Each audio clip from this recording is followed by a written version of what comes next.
Toi, homme de Dieu, recherche la justice, la piété, la foi, la charité, la persévérance et la douceur. Mène le bon combat, celui de la foi. Empare-toi de la vie éternelle. C'est à elle que tu as été appelé. C'est pour elle que tu as prononcé ta belle profession de foi devant de nombreux témoins. Et maintenant, en présence de Dieu qui donne vie à tous les êtres et en présence du Christ Jésus qui a témoigné devant Ponce Pilate par une belle affirmation. Voici ce que je t'ordonne. Garde le commandement du Seigneur en demeurant sans tâche, irréprochable jusqu'à la manifestation de notre Seigneur Jésus-Christ. Celui qui le fera paraître au temps fixé, c'est Dieu, souverain unique et bienheureux, roi des rois et seigneur des seigneurs. Lui seul possède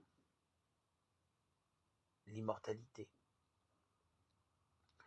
Habite une lumière inaccessible. Aucun homme ne l'a jamais vu et nul ne peut le voir. À lui honneur et puissance éternelle.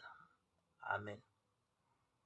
Lecture de la première lettre de saint Paul apôtre à Timothée, 6, 11, 16. Augmente en nous la foi, quelle belle prière. Jésus semble répondre à ses apôtres, la foi vous l'avez déjà. Ce qui vous manque, c'est oser la mettre en pratique. L'image de l'arbre qui se déracine et va se planter dans la mer peut surprendre. Il ne s'agit pas d'un prodige gratuit ni d'un tour de magie. Dans la culture juive, la mer symbolise les forces du mal et de la mort. L'arbre au contraire évoque la vie et la fécondité. Implanter la vie au milieu même de la mort, voilà ce que les disciples de Jésus sont invités à faire. Même un grain de foi suffit à opérer des merveilles, pourvu qu'elle soit mise à l'épreuve du réel.